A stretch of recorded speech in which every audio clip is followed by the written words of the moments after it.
Somebody came into my room, and I felt that they were feeling pity and sorrow for the wounds that I sustained.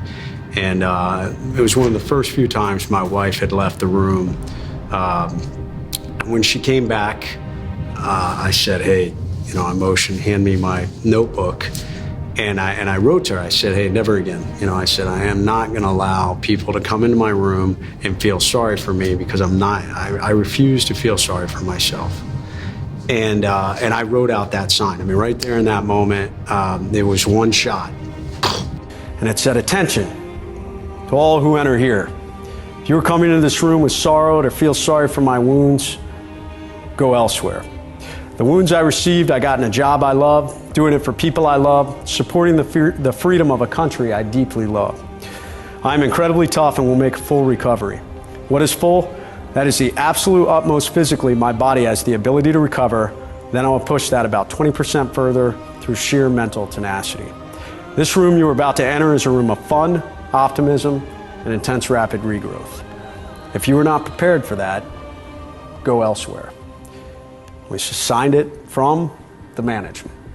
And I said, here, go put this on the door. Tell the nurse I don't want anybody to come in unless they read this sign before they come in. A couple days later, a friend of mine took his trident off his chest and he tacked it right into the door at the bottom of the sign. And that sign gained national attention. It went viral, it went all over the place. When I left the hospital, we did originally take the sign with us. And I was like, what do I do with this? And it dawned on me that it wasn't mine. I got the honor of meeting President Bush, and I took it with me, and I asked him, would you sign it? And that's when we had it framed. We put all 4 service emblems. We put the Iraq medal, the Afghanistan medal, and the Purple Heart. And I wrote some words of encouragement, and then we hung it on the wall and dedicated it at Bethesda Naval Hospital, which later became Walter Reed National Medical Center. It's amazing to me how many people truly are motivated and inspired. It also is intriguing to me that how many people want to talk about, oh, you're the guy that made that sign. But the reality is, all I managed to do was capture the spirit of so many of our military members, and definitely the spirit of so many of our wounded warriors. I don't care who they are. There are guys out there that carry that mindset. All I did was put it in writing. If I boiled myself down to one word or one phrase, it would be, I overcome. And I just think that that's such a powerful idea and such a powerful mantra, and at the end of the day, that's exactly what that sign represents.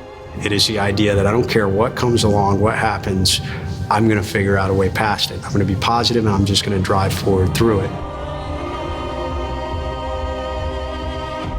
Things happen out of the blue, adversity comes along, problems arise, catastrophic events will hit you out of nowhere.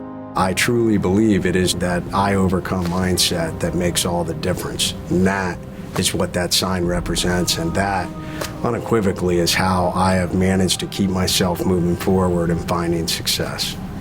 It's exciting to me that even to this day, I've had wounded warriors come up to me and say, I can't tell you how much your sign made a difference to me as I went by it. Or my wife would say, hey, come out, I want you to read something. And so it's for all of us.